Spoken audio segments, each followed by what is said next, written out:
Hello,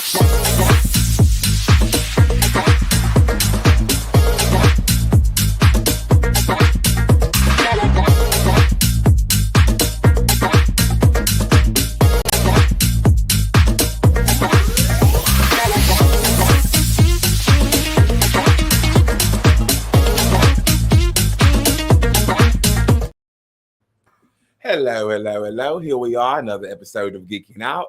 I am Tamon Kane, here with some of my favorite people in the whole wide world.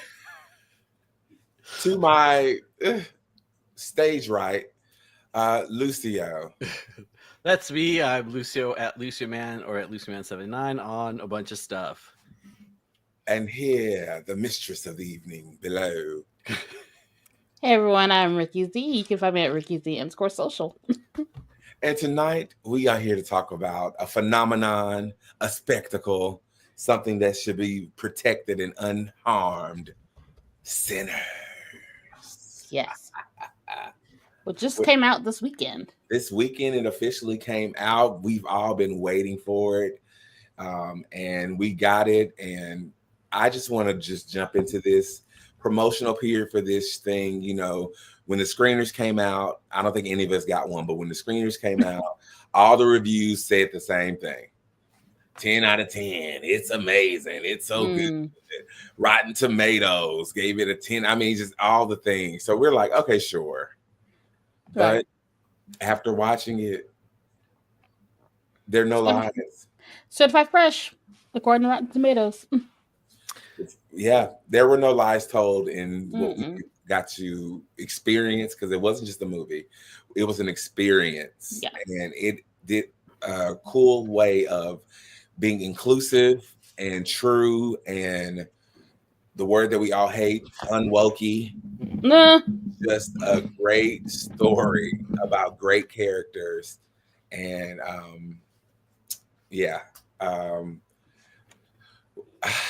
I guess a little overview of what it is. Sinners.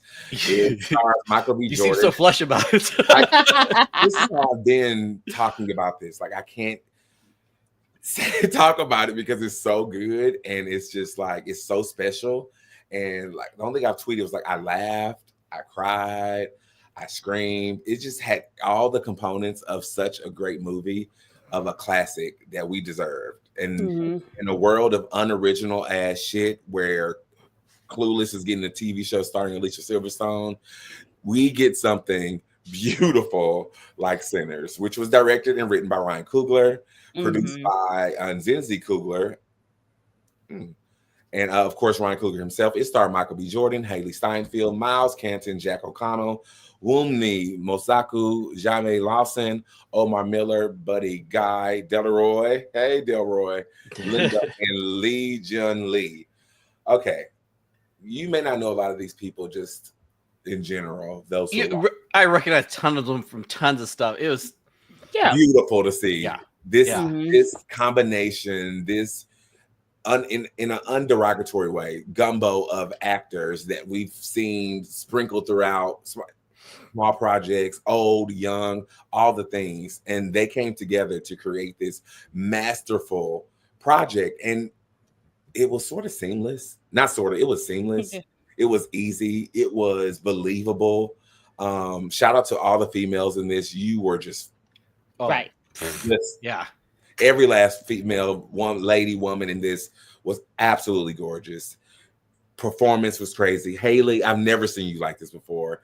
And you seem adult, hot, respectful. You just did all the things. Dangerous. You had like before lines. Yeah. It was just, when did everybody see it? I saw it Saturday. I went Saturday. So AMC, for some reason, I guess the movie that they had scheduled before went over or something like that. And so, because I got myself the regular seats, I didn't get myself the reclining seats. And so when I went to my theater, I was like, wait a minute, this is not my movie. It's so let me go in there and ask these people what's going on. Come to find out, they did some scheduling problems, and so they got to go to the theater with the reclining seats. Oh, that's nice. Yes, it was very nice. They didn't charge me. Oh, we love a free upgrade. Right. Very much so. I just had to wait like another 20 minutes and it was good. That's good. What I saw it today's Monday, right? Yes, I saw it last night. Oh. Happy Easter. Happy Easter. Yeah, we went I ate a lot of really good food. I saw it with my family. We did a couple egg hunts and then I went and saw Sinners when we got home. It was the 9 or 9:30 showing. The movie is just over 2 hours long. There were no seats left in the house. It was packed. And I was like, oh, what about the one that starts at 30 minutes? Also packed. Oh, wow. I was super jazzed about it. You okay? So why you're not muted in case you're trying to be muted also. Yeah, strangely enough, my the Saturday evening, it was like at 5:40. It wasn't packed. So I'm sure that maybe the later ones were packed. Yeah, mine got out. I mean, it had 20-something minutes of trailers on it too, including a Red Band trailer. I haven't seen a Red Band trailer in forever. I don't even remember what it was for. I wasn't excited about it, clearly. Was it him? It might have been him. With Marlon Wayans. Mm-hmm. He looks jacked at that. That was weird. He does. He should be. I've read a lot of that one. Jordan Peele is coming back for another something, and he didn't write it, but it's definitely a Jordan Peele project. When he has his fingers in things, I pay attention. It's usually at least interesting. Yeah, it is interesting for sure, and it's about an athlete who is at the peak of his career, and he worships Marlon Wayans, who was the top quarterback in the world. And the new athlete, he gets assaulted and possibly ruining his career, and then he goes to this boot camp. And the big point of this is, what will you do for success? And I love it, but it feels like we know the movie.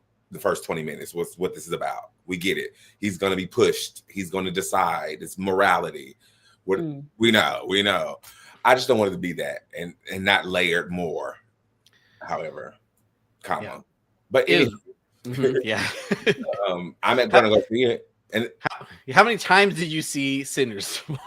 I've only seen it once, and I'm going to see it. I'm going to see it. I need to see it 2 more times. I was trying to go see it tomorrow.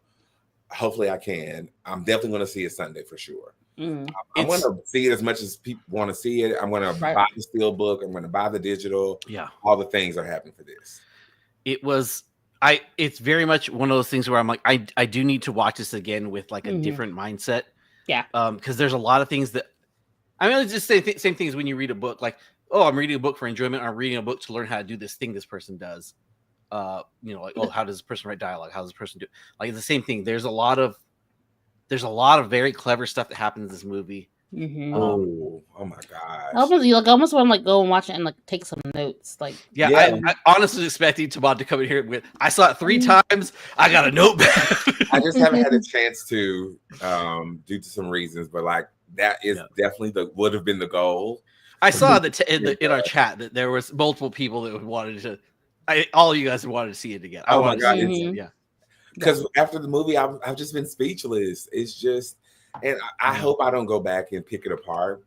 I mean, of course, anything can be viewed a certain way, and you can find things that can always be improved. But for the most part, this is pretty damn perfect. And just the ability of the craftsmanship in making this actual movie, outside of the actors and the directors, but what happens cinematically.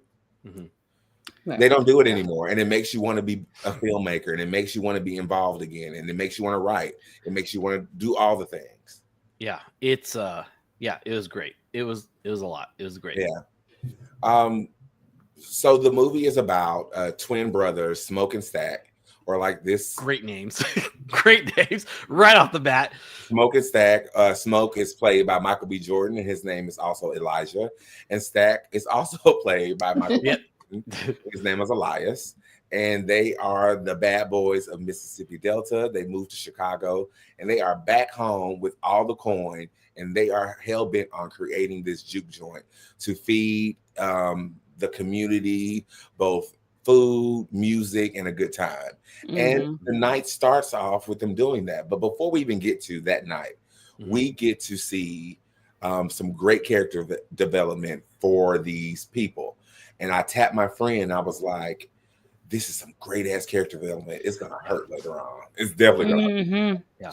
And so, not to jump ahead, but some of the feedback that this movie received that was negative, if you can call it that, was that the pacing was off in the front.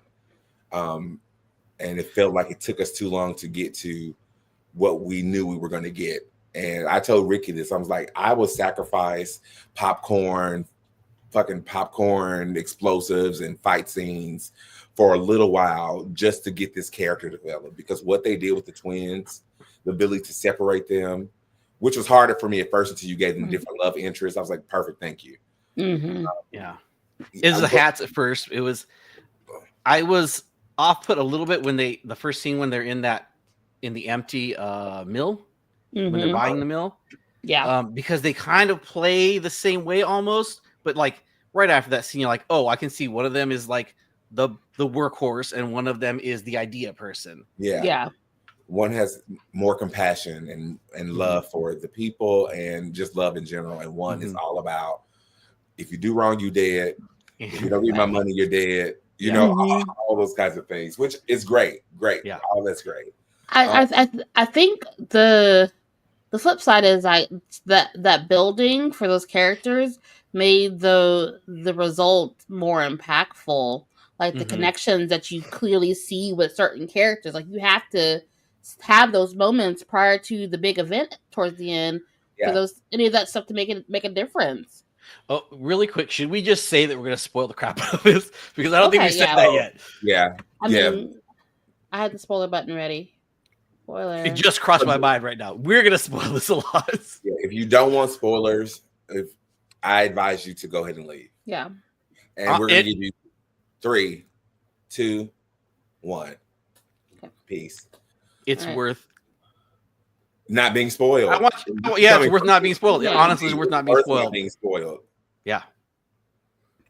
Honestly. Yeah, and I've read some of it prior to, but I didn't read all of it. It's almost worth not even seeing the trailer. It's worth just like, let's just walk into this movie and see what we get. Yeah. And so let's start with Smoke and Stack. Who was your favorite and why? Was it? I'm still hard to figure out which was which, just for the record. Stack is the one that's more like business minded. Yeah, he was the one that was the one. Smoke is the blue-hatted one who's he's the war veteran. Okay, he's the war veteran. Yeah, that was the one that was like negotiating this and that, and he was saving the boy. Smoke uses the most bullets during the movie. Yes. Oh, thank you. That helps. Okay. Okay. He was a war veteran for World War I, so I was like, okay, that explains everything at the end. Yeah. I think that it sounds like they both did go to the mill, like they're partaking in the war, but that Smoke was the one who was basically carrying his brother during that time. Yeah, they both were there. There. Okay, then maybe it is Smoke that I'm that's the more business minded. Yeah, he's more stern about it. He's less Smoke fluid, I guess. Yeah, he's very stern. And he was with the voodoo Annie. Yeah, Annie. Annie, I love Wound Me. Yeah. So she was also in Lovecraft Country, right? Which is perfect for this because it was an echo of that. I hadn't seen that. I saw her. This is dumb, but Loki. She's in that as well. She's part of the TVA, and I was like, "This lady's spectacular. I love everything that she's doing here. It was great." And that's I know her from Lovecraft, but from there she's just been booking gigs, Loki, and she was in this horror movie called My House, and she was phenomenal. Set in Africa, it's phenomenal. Was she? Did she have a brief appearance in Deadpool and Wolverine? Yes, she did. Yeah, yes, she did. Mm-hmm. Yeah, she did. So she's a fan of Peter. Yeah, this cast is full of Marvel actors. Haley was in Fantastic Beasts. Who? Fantastic Beasts and Where to Find Them. I don't know. Who was in that? Wound Me. Wound Me was? I didn't know that. It says she was. I'm trying to find where she was in, but I don't see it. That's I have to look at that because I struggled to pay attention to that one. Sorry, Potterheads. But Barrel? I have no idea. I don't know. Barrel. But Yeah, I'm not really sure. so it's definitely Smoke that is the one that Yeah, me too. I definitely enjoy. I think Stack was hilarious, but I can totally see you can kind of have empathy for Stack, especially towards the end. Where he's like, "This is the only way to freedom, and I'm not going to do this without you." Yeah. Together forever. Like, yeah, it was a great brother relationship that they built. Mhm. Yeah, one of my favorite quotes was, I think the racist guy was like, "Are y'all brothers?" He said, No, "No, we because cousins." I was like, yes, Yeah. thank you. I loved it. They were just great, and it was nice to see them. And we're talking like they're two different people, but it was really nice to see him play that, stretch himself in that way. Yeah. what did And someone say? Someone said this is the best twin work we've ever seen since Parent Trap. Period. Lindsay It's Lohan ate her. The Lindsay Lohan version. that Yes. scene where one of them rolls a cigarette, hands it to the other one. He leans in, lights it for him. They're just passing it back and forth, smoking. I was like, I know how they do this, but it's so good. Like, it's so solid. Yeah, it's definitely amazing, and you can't take. I don't know if he would get an award for his portrayal in these two roles, and not saying that he couldn't, based off what we've been seeing in the past few years. His name better be in the category. There was like it was strange enough, like within like that first scene of you seeing the twins is like there was some like slight difference to where like you could have been fooled that there was two separate people. I bought it. Yeah, like, I bought it. Like in the way they looked, and definitely in the way they acted, the way he acted for both characters. But like even just looking at them, you're just like, wait a minute, is that really just? You're right. Is that just a pair of Jordans, or is that just two? Listen, Lizzie Lohan fooled the nation, right? She did. Made people really believe that she was a twin. She did. And I can't jump past the twins without talking about Ryan Coogler and his ability to cast and his connection to Chadwick Boseman. Mm-hmm. He always considered him and Michael B. Jordan like a trio. And I know for a fact that I assumed that this didn't have to be twins. Mm-hmm. But I could see Ryan and Chad. Oh, that'd been so good too. Chad and Michael being brothers. Mm-hmm. And so I could just imagine that dynamic. R.I.P. Chadwick Boseman, but I'm sure. Right. Damn, I'm not good at this. You think he would have been Smoke or Stack? He would have been the one at the end. Mm-hmm. I think it might have been the other one. No, not that end. The one who spent all the bullets. Yeah. You think it would have been? I think. Well, I don't know. Either way, it would. I don't know. Either way you toss it. Either way is great.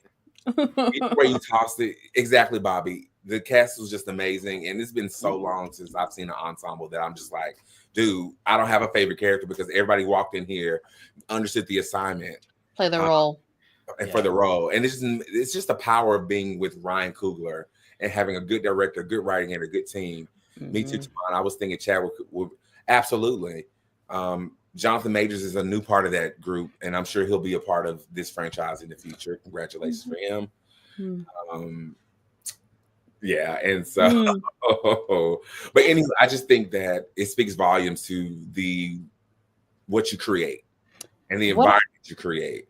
What I love about Ryan Coogler is, sorry, Tamon, but what I love about him is the research, the background knowledge that he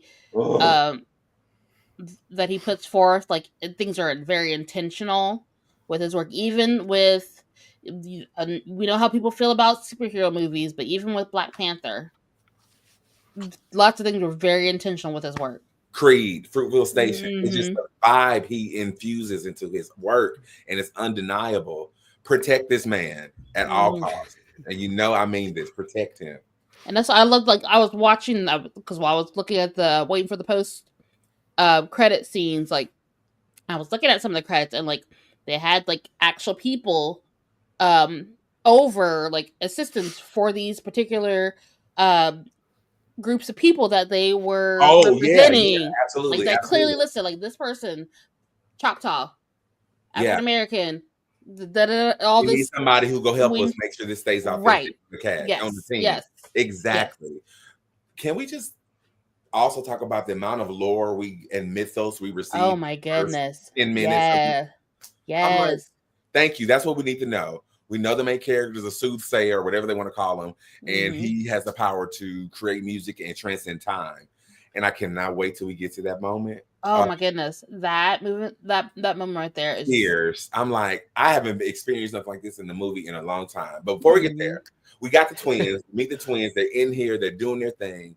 We see them back in the Delta in Mississippi, meeting all their kinfolk and friends. I love a good recruitment montage. Okay, yeah. I love when we get our Ocean's 11 team back together, so we can have this cool ass experience. And so every person, I loved it. He got somebody that can fry fish. He got somebody that can help serve drinks, do everything else, and even those moments were like very like. Let me get the name right. Lee Jun Lee and her husband.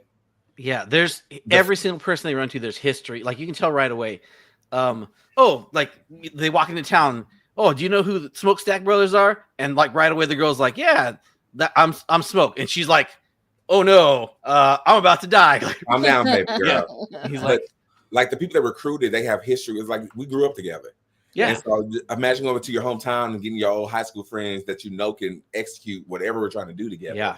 It feels real. Like that's what we would do. And the historical context of her working in one store and then walk to the black store and then walking across the street to the white store. The Chinese Americans in Mississippi is a whole history lesson by itself. It is because they didn't go through because they were not black, so they were able to serve black and white people. That was beautiful, and it was subtle. It was just that. Yeah. And if you didn't understand, you didn't understand. But if you know, you know. So like just to see those type of intention and care put into these characters, you can't say that as it was too slow in the beginning because we needed that.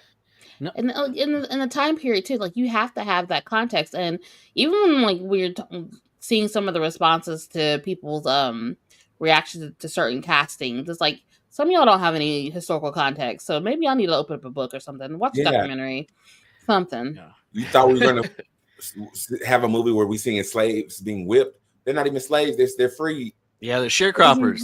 Right? Which was refreshing. But it's problematic, but it's still they're getting the wage, not excusing any of this bullshit that happened then. I'm just saying. But it was a time. It was a certain time. It happened. Right. And it was not the time where we're being tortured for 45 minutes to an hour in a movie. Yeah. So that was appreciative. Yeah. I didn't like, because you mentioned the pacing. Like I do like inherently, okay, we like a lot of the stories we are exposed to are Western stories because that's just like the United States makes a lot of them. We export a lot of them. And your brain just kind of understands how things work. Yeah. And so when they're different, it feels wrong. And I did not was the lead up to like all the introductory stuff. Like it should have been like math wise. And the way this movie works, it should have been like 30 minutes. It was like 45, 50 minutes. I did not mind. It was great. Loved all of it. I didn't feel the time. And it was just building. It was, I don't want to say building the world. It was building the world, but I mean, it's showing, historically, a lot of stuff that you see, like spectacular. And then also like building up who these characters are. Both Smoke and Stack get a moment with the women that they have history with. And you see immediately who they like, barriers come down. More barriers come down at other points in the thing where they reveal more stuff about themselves. Like the Stack's reason for leaving Mary behind, and just all of it's so good. Yes, and shout out to Haley Steinfeld, who is actually a quarter black. Her mother's father is black, so yes, she was casted for this, but also I feel like how they utilized that plot point was still not just too much. It was just like, this is why they're not in a relationship, and this is why she can't come in, and it's all factual. That's how it would look if she was spotted. If she had this much black in her, she could choose. She was seen as black, but because she was passing, she could be white, and that's the life that she chose for her survival. And that's facts. That's chosen for her, technically. Chosen for her, yeah, because she would have been in the dirt, in the mud with him. Yeah, but he said you need to be with your white husband, have the life that you want. And honestly, she was my fave. And if I had, God, it's hard to pick. No, I think Annie was my favorite. Yeah, I know. I really liked Annie, even though she busted down in front of the ancestors. I was like, Annie, your altar is right there, girl. Look, and did I get ancestors if they wouldn't busted it down? Look, close your eyes then. Look, she did a little root work and she got her some other work. Loved it.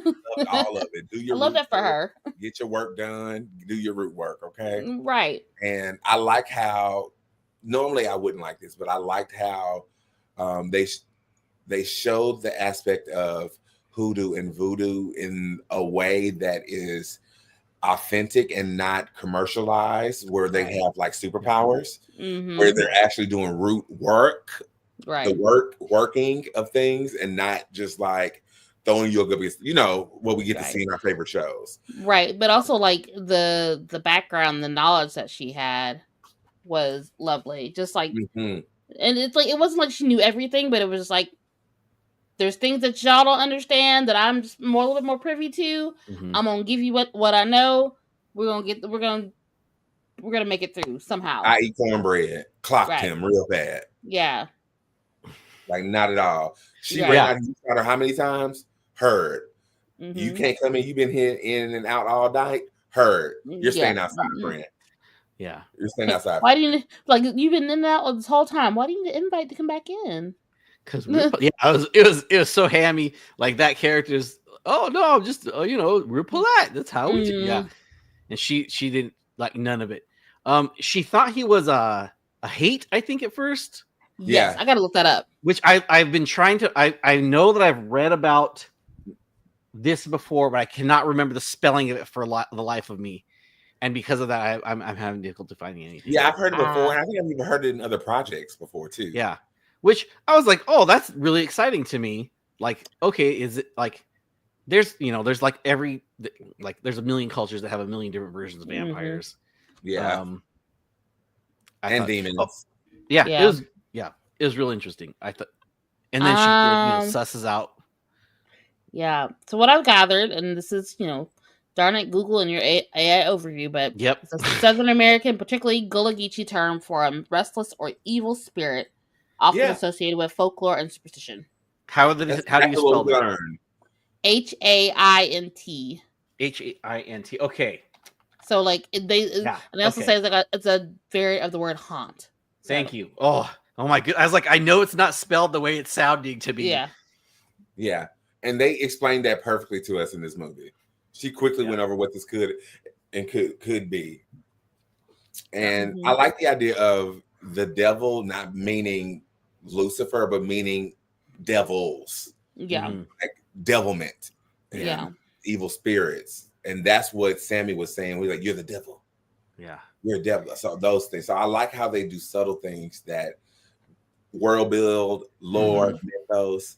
So we get to meet all these cool characters. We meet who do we meet first? I think it was the preacher. The preacher, right? Early on. The opening. It fooled me. I'm not gonna lie to you.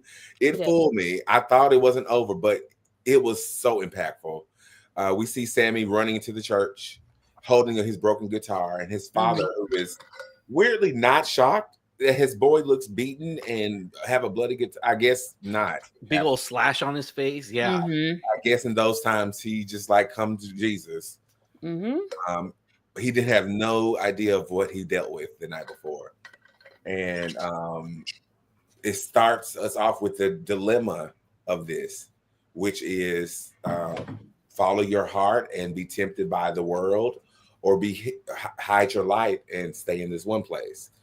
And we know the answer to that by the end. But skipping past that, we get the twins, and then we start meeting the cast, and we meet the local Chinese shopkeepers, Grace and Bo.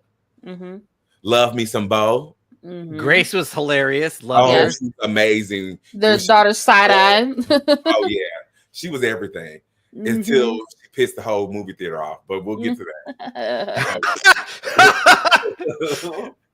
So my favorite thing, because Smoke has a moment where he teaches that girl that he runs into, look, How to we're talking bargain. about money. You need to learn how to negotiate. This is how your life's gonna like get better. And so he teaches her how to do it. And when he meets with Annie, she's like, this much, that much, and they're right away like there. She knows the game. Boom, boom, boom, boom, boom, boom, boom. And then when they come to an agreement, and then we're out. We only have one color paint left, and right away she's like, okay, readjusting. Boom, boom, boom, boom, boom, and like they're real quick. I was like, this is spectacular. They've done this 100 times. And so it's either who taught who, right? And I love that. I'm gonna go with Grace. Maybe if it's game, so maybe it's the twins did teach Grace, but that's how they've been friends for a long time. Yeah. They've been doing bullshit together for a long time. And they're not even.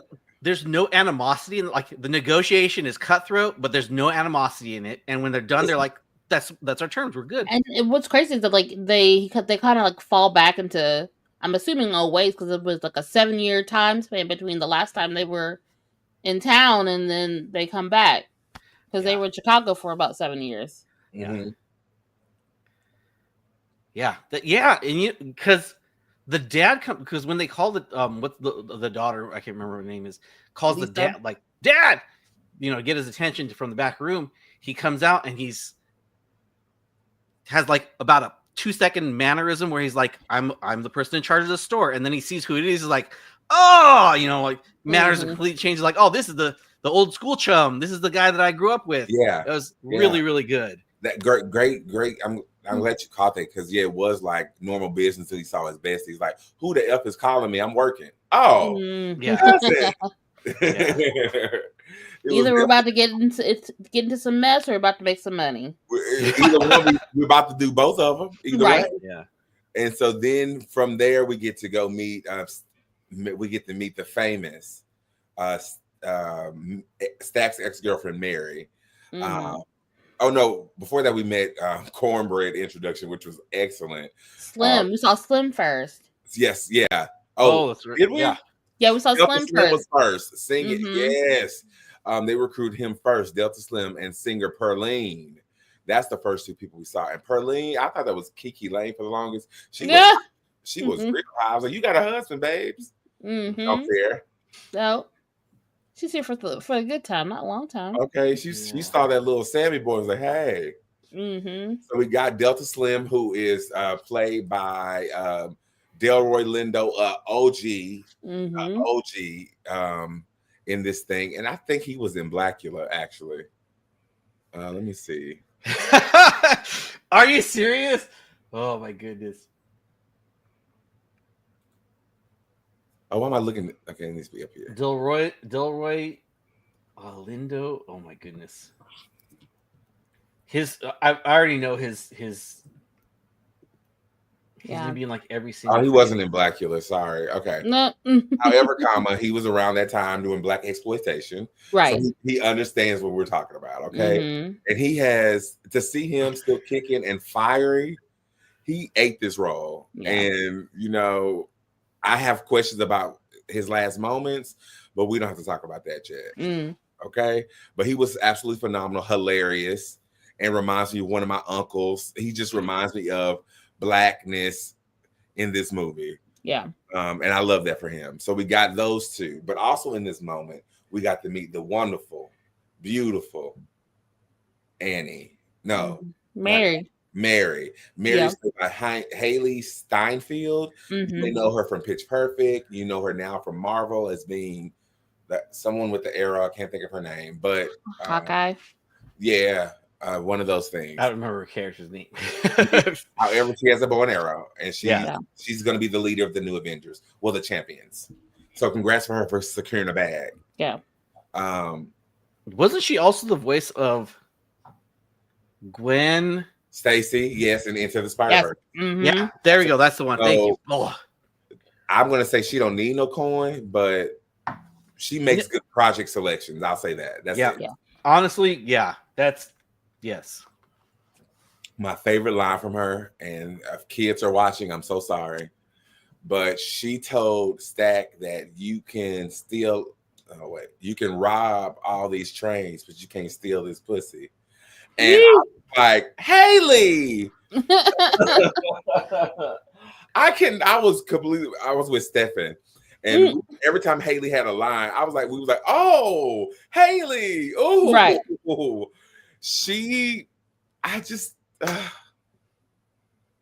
Yeah. She said, she was a character, that's for sure. She was in character. And for me, I've never seen her like this. So that's why I was blown. She said, you taught me how to fight. I beat everybody in here. I was like, yes. Ooh, she was on fire. Yeah. Let's move to, we get introduced to our villain, because is it villainous to want community? I mean, cultural appropriation is a problem, but yeah. What was the character's name? Remick. Yeah. Which is an Irish old school vampire who is being hunted by Native American vampire hunters. Yeah. And they knew their business. Yeah, the Choctaw. We're going home, Choctaw. Yeah. So, okay, when I was sitting in the theater, I was like, why are they having Native American? I said, I swear, if one of these people turns into a werewolf, we'll be very upset. I'm glad they didn't go that route. Every time. I was like, oh my, like, of course it's gonna be like some traditional ancient person that's looking for an ancient evil. I was like, all right, but then they roll up in their horses and their car, and they're watching the sunset. Like, we need to leave. Regardless of what happens right now, we need to leave. They said, you don't want help? Okay. Mm-hmm. Peace. And they literally dissipate. I love that. I love what was interesting that Remick is coming to this house. You find with these other two characters, the husband and wife, and he's like, they're coming after me. Like, there haven't been Choctaw on this land in like however many years. It's probably like over 100 years or so since then. And sure enough, some pop up, and it was a very quick scene with them, but it was very meaningful. Because that's another history lesson. Like, they were actually gone from the Trail of Tears, but some actually apparently stayed. Just a little bit, just some of them. Do their job, their duty to hunt. Right. And a lot of people are like, well, we wanted more. You have to understand, if this is their job, they know the rules of this, and they have to be home by. They're not playing around. They're not playing around. Right. No, they weren't. They were going to do what they needed to do in the daytime. And they were going to get themselves home. And the end. So no, they were not here to save our. You should have heard them the first time. They were not there to save our friends. Mm-mm. Now, what happens in the future of this franchise? Well, I'm going to claim a franchise. Whatever happens in the future of this, I hope and pray we see them again. Right. In some capacity. Yes. It's given the Mummy and the Magi, and I want to see them in every movie. What were those two characters that the husband and wife, those ones? Yeah. Mm-hmm. That wife. Joan and Bert, or was that them? Joan and Bert.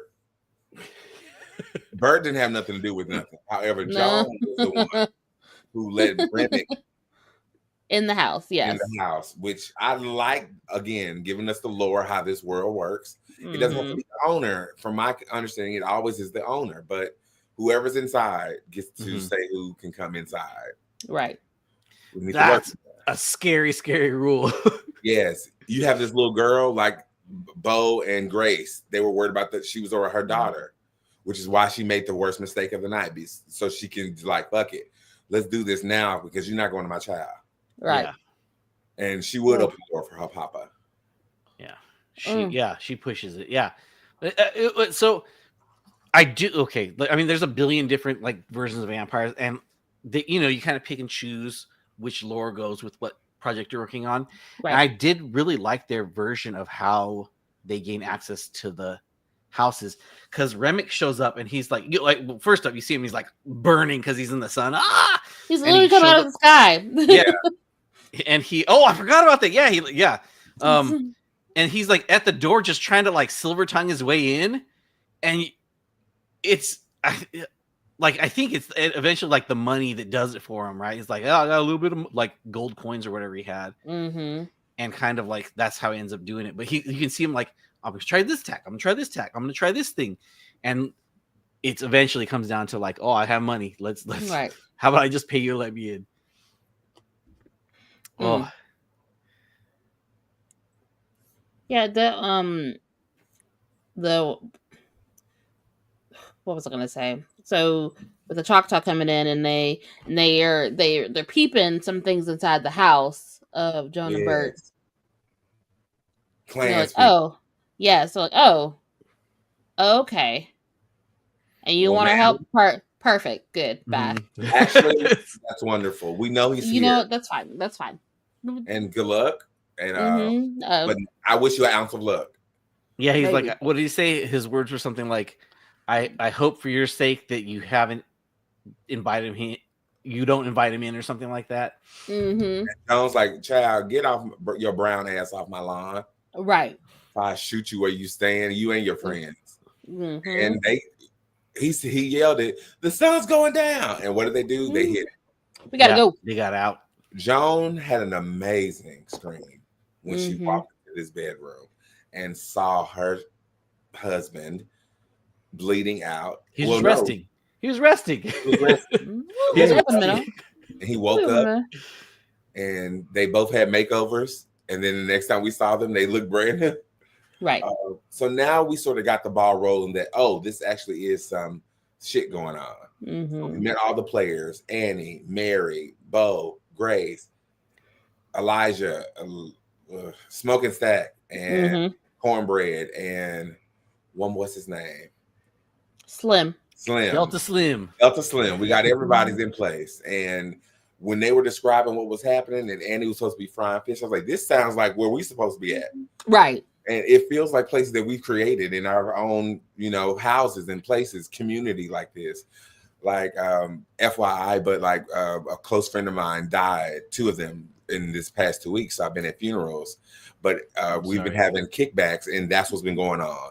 Fish fries, food, all the things, cards, everything that was happening there was happening what we were doing. Yeah. I was like, this is insane how this is not just Black culture, but just culture in general that is shown in different places.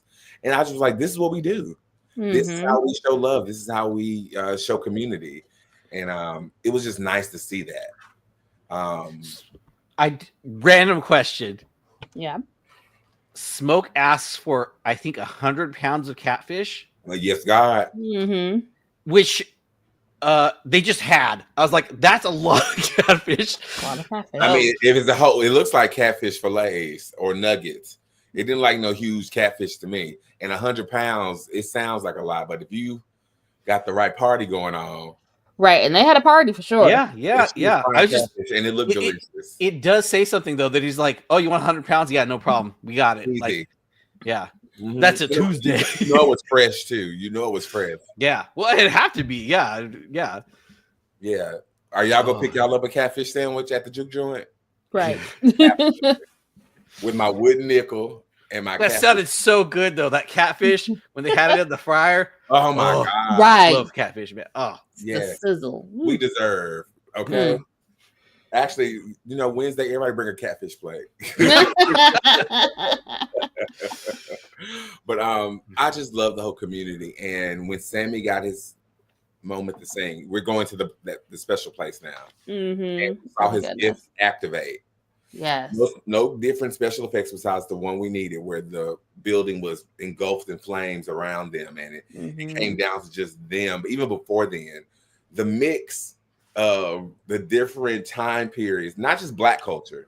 Let's just put that out there. Not just Black culture. Yeah. Cultures that were influenced by Black people for sure. But that's when I teared up. I was like, this is a beautiful thing. I would have loved to have been on set. This whole moment, it was just beautiful. And like it was like past and future. Yes, that's what turned it up. Yeah. So we should mention that because like Sammy's has some kind of like they mentioned at the beginning that like some people have like a talent or skill or like connection to music that lets them. I think they literally say lets them pierce the veil. Pierce the veil, yeah. And so Sammy is this person for this generation. He's the Slayer. He's the he's the golden. And every generation. It doesn't but it doesn't sound like it's even every generation. Just like sometimes some person gets to be lucky or unlucky, I guess, in this situation, that this is who they are. And that, okay, so we're betting who's your favorite person, like Smoke or Stack. My favorite reaction in this movie is when Sammy starts playing the first time in Stack's car, and Stack looks at him. He's not even looking, they're driving. And he looks, because he stops and stares at him for like a good 10 seconds, just like, this is not happening. And then his jaw drops. He's like, what? Just like the biggest reaction. It was so good. I believe he also then says, we're going to make some money. That's what he said. But so that moment okay, so I have issues with music. Just anyway, I don't listen to music. This is a weird thing that we can get into some other point. I don't react to it like a normal person. It's a whole thing. This is my favorite depiction of music in any movie I've ever seen, because a lot of times people be like, oh, they're playing this music and it's like, oh, it's real heartfelt and it's this and it's that. It's like, my brain understands how it's supposed to work, but I don't get the dopamine kick that people seem to get from music. And so when they did this moment, I was like, I 1,000,000% understand what is happening right now, because he is like literally transcending the space that they're in, the people that are present, because they start leaking in. Like at first it's like some kind of like tribal drums, right? And then it's like this dude on an electric guitar who's like, oh, that guy's from the 80s or the 90s. Like that, I know where that guy's from. That was some funk music. Yeah, it was. But they hit like several different points, and then like the building fades away, and like it's just, I was like, oh, okay, this is great. Yeah, there's working ballet walking at some point. It was, and they're panning through. I want to see how that shot was done, because they pan through that building, and it's just like there's something one different. shot. It felt like there's people that don't belong temporally, but they fit exactly where they're at. That was said perfectly. Yeah, it was so good. And when Grace was walking around bopping around, I was like, come on, Grace, get you a piece. And her moment, she's not hearing the twerking music that we're hearing. I'm just like, this is just like, are y'all seeing? We're seeing, we're getting the vision of past, present, and future. And like, he can't see it. He just knows that he is calling it all to him. Yeah. That was the best depiction, because like I'm like, okay, you told me what this guy does. Like he pierces the veil. Okay, cool. All right, fine, whatever. I'll accept that. And then you see, oh, this is the magic that he works. Okay, this is like very, very big. Yeah, and you have that problem that whatever you're playing is the energy from all time periods. That's is infused in what you're doing, and it's creating this place where everybody is just. I don't know if you've ever been to like not a rave or just been to a concert where like the energy is so high and you just like part of this one thing that's going on. Everybody's together. It's almost like a silent headphone party where like a silent headphone party. There's like 3 different stations, and your headphones have 3 different colors. And if you're on green, everybody may be listening to trap, or if you're on blue, you may be listening to R&B. If you're on red, you may be listening to salsa music, right? But when everybody's in tune, it's like even though we can't hear what everybody else is hearing, you feel what everybody is feeling, and it's like a movement. And so he created that visually, energetically, cinematically. It was just dumb. See, and that's the thing you mentioned is exactly what my brain doesn't do. But in that moment, I was like, I love this. I love all of this. This is great. Yeah. That makes sense, because you may not have felt it, but you saw it. You saw it looks, which is what it felt like. I don't listen. I mean, to give you like a little bit of context, I don't listen to music almost ever. I do listen to musicals because there's words in them and it tells a story. I'm like, okay, I can understand what's going on now. Okay, I can see that. Yeah. It's just weird. It's called music anhedonia.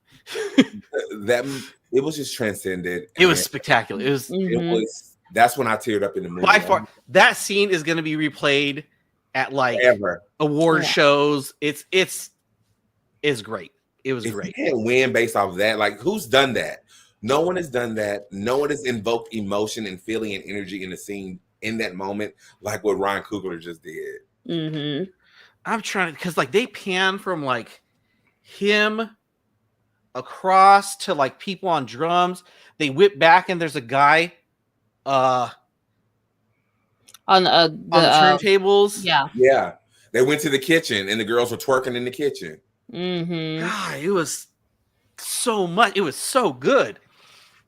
And they go into where the people are gambling, and like you see, who's the Bo's wife? Yeah, Grace. Grace. Like she's like, okay, I know I'm handling the bar right now, but we're dancing. He goes and interrupts his game, and he's like, yeah, all right, we're doing this, and like they start dancing. It was great. Mm-hmm.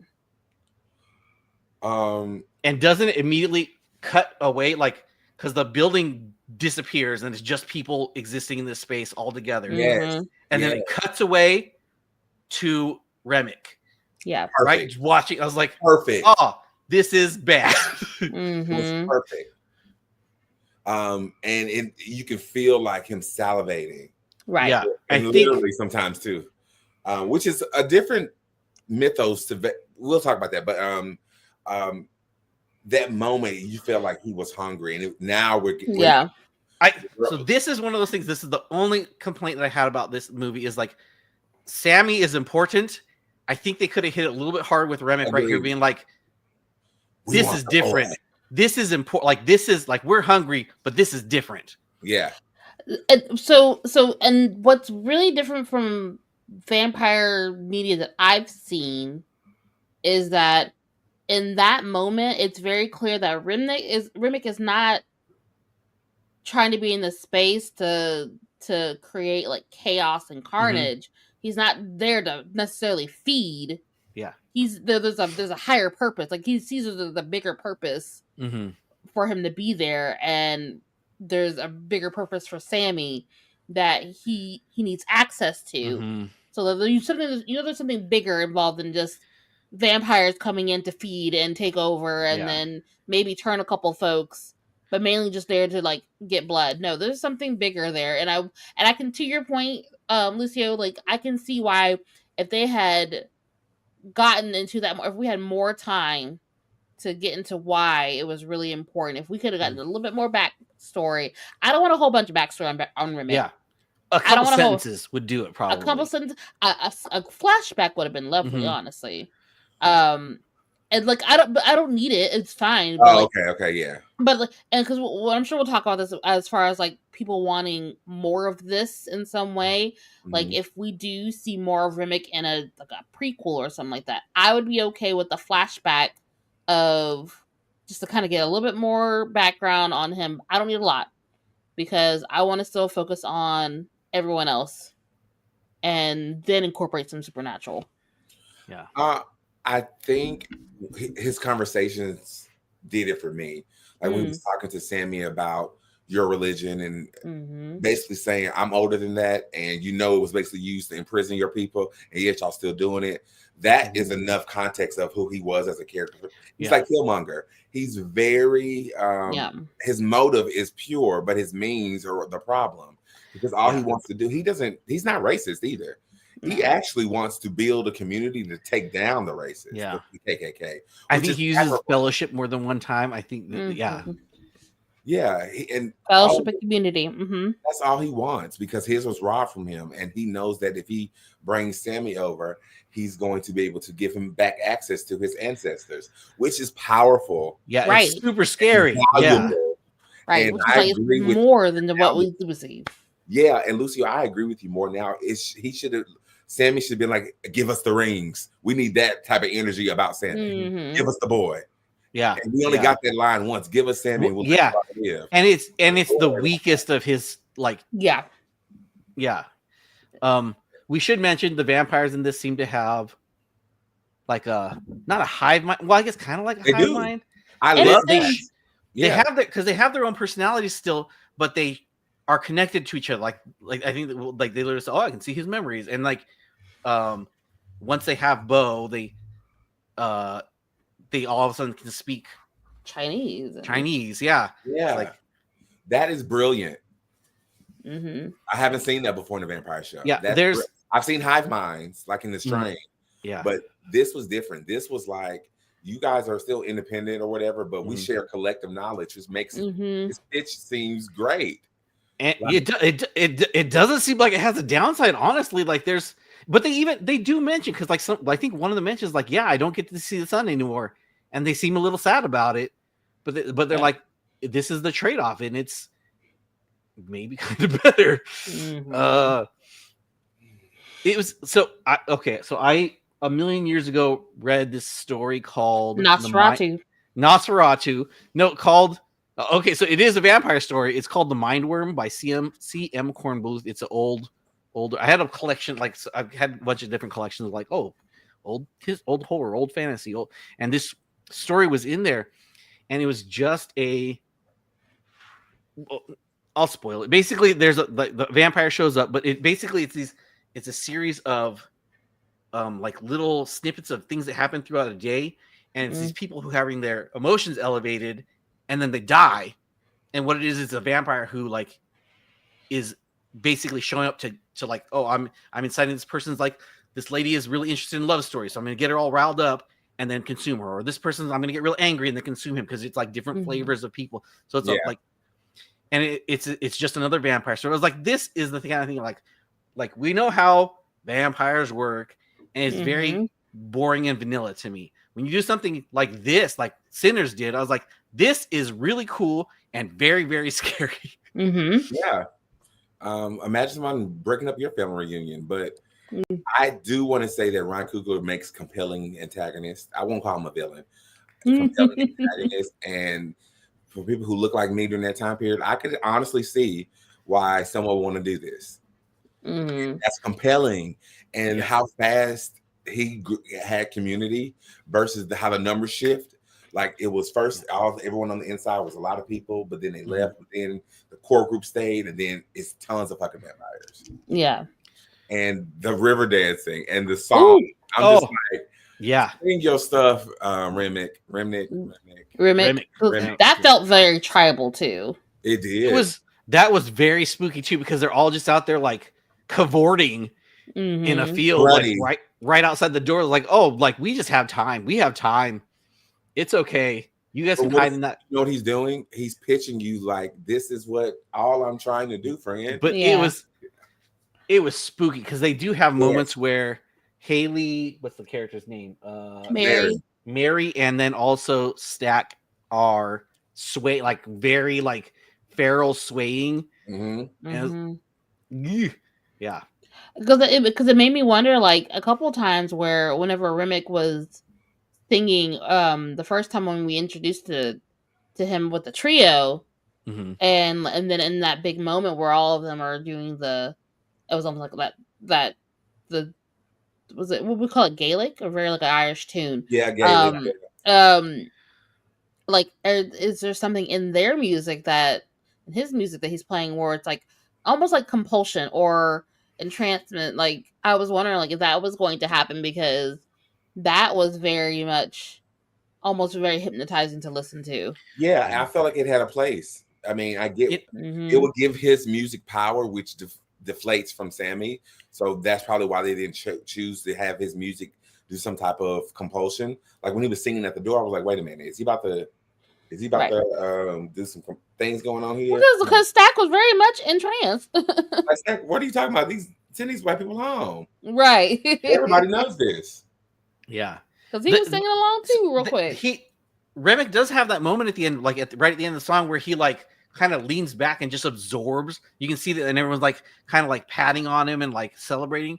It also is very scary to be like, oh, these people were just turned into whatever Remick is, and all of a sudden they know songs that for sure they didn't know 30 minutes ago.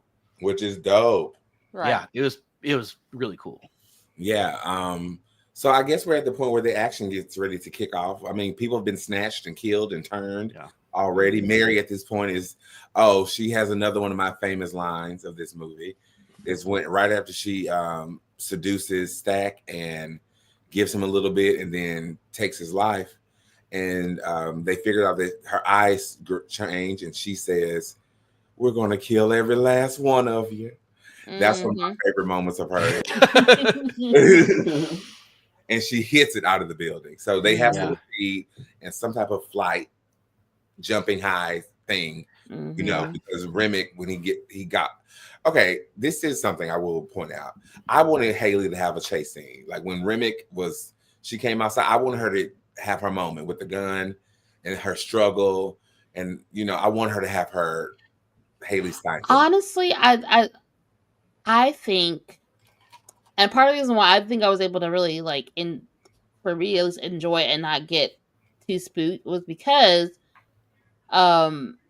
they didn't have like some jump scares, but like those moments were like, oh, they got, and just that knowledge alone was enough to get me some creeps. Cause I'm like, okay, so when knowing that these folks got, what's it going to be like when they come out and everyone else realizes that, oh, something's wrong here. Like, what are they going to do? Like when Cornbread comes out and he officially like he gets someone that got stuck outside. Like that right there was enough to, you know. Oh yeah, that guy. You know, such a bummer. I think that's true. Sometimes not seeing things makes it worse. I think letting your imagination just knowing, just knowing that it was that's happening. Like him going, like Cornbread going to use the bathroom outside. Oh, yeah. Even just a little bit of that scene before anything even happened. Like you don't get like the scream, you don't get the jump scare. It's just like turn away. Oh, it's happening. It's happening now. And that was done really well too, because there's like a tiny bit of doubt where you're like, did he get away? And because when he shows up to the door, like he's like, seems like Cornbread. He seems totally fine. But then like I think it's Annie right that clocks him like, oh no, something's wrong. Even Bo, like, because he just left so not like casually, but it was like, well, he just left. And then Bo was sort of hot. Wait a minute, where's Bo? Oh, Bo's back now. Oh, come on, baby, I got the car running. Let's go. Girl, Grace, you in danger, girl. Bo, I bought for about a second, and I was like, yeah, he's being too casual about this. He's being so too casual. Yeah. The actor's great. I love that guy. He was phenomenal. He was hot as a vampire. He's like, come on, baby. Let's go. It's fine. Yeah, the car's running. Let's go. We'll go home. Why you got that blood stain on you? You know, I just got nicked outside. And then they threatened the daughter, and that was enough for Grace. And that's what was the catalyst for this. They locked themselves back in this barn, and Grace started making Molotov cocktails. She's like, they trying to come for my daughter? Yeah. Not at all. Annie tells them how they have to. Yeah, Annie gets them. Oh, these are vampires. These are the rules we got to do. Like what they start garlic test, the garlic test. That was the best damn scene. I was so mad at Pearlie. Pearlie, I was like, Pearlie, girl, you better take this dang garlic and well, look, you better take it back. Pretending. This is ridiculous. I don't like it. I don't like garlic. Like it. I don't like it. I don't like being dead. I don't like dying. Yeah, here we are. Get to that, bitch. Excuse me. But she also, so Annie does the test. Everyone has to eat a piece of garlic, and that scene was hilarious. But for me, I was like, Pearline, you should have been done 45 seconds ago. This is not a game. But then she's telling like, what are the stakes here? What is the curse of the vampire? Like, oh, you're a person that's like, it's messed up. Like you're stuck here. Your soul's stuck here. You can't go home. You can't go in the you can't. Yeah, it was. You basically lose that connection to being here like a normal human and getting to go to whatever your version of afterlife is. Yeah. And Annie knew that, and she prepared herself, and she prepared Smoke. Yeah. Which also lived, by the way. But we didn't mention that he's wearing a. What is the bag called? Bag of juju? Is that what she calls it? That's not what it's called. No, because they say. I'm looking for it, and I should know this actually. It's called. She had a name for it, but she's like, when they first meet, like you can tell they have this relationship, but then like you can tell how connected he is to her because she's like, do you think that I haven't been praying? Like that thing's keeping you safe because I'm praying for you every day, like every single day since you've been gone. You were alive because I prayed for it. Yeah. Be grateful. and like the fact that because he doesn't seem like a sentimental person, Smoke. But he has this thing that this woman that he cares about gave him years and years and years later after everything that's happened to him. Exactly. What is that thing called? Oh God. Yeah. He's looking. Yeah. Yeah, I don't. Because she calls it something like flippantly at first. She's like, "Oh, you still have that bag, something or on like around your neck."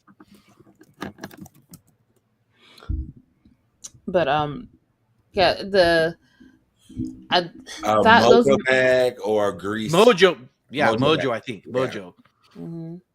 Yeah, so she says, yeah, she says a little flippantly, but she's like he's like he shows it to her. He's like, yeah, like, you know, he doesn't say anything, but he's like, yeah, this is like we're still together in whatever fashion. It was everything said that didn't have to be said. Like, yes, I believe in you. I believe in your power. I believe in our connection, and I know. And I assumed he impregnated her that night.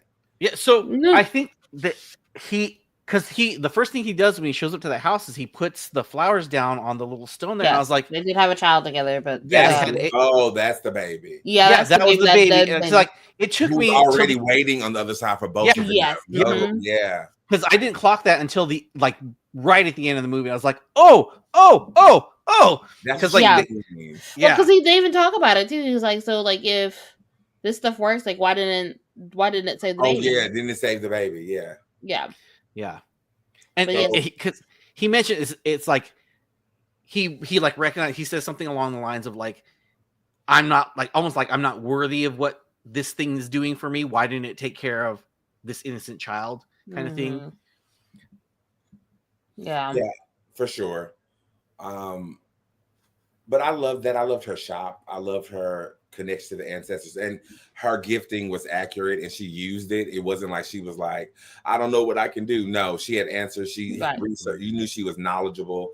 That's the type of magical practitioner I like to see in these type of movies. And she left room for doubt because she's like, I've heard about these things, I know about these things, but it's not like it's not a science. It's like, oh, like we this is what we mostly need to do, but it's like enough that you're like, okay, we have a plan. We don't know all the things, but we know enough that we can proceed forward, kind of thing. Right. It is weird. She's not a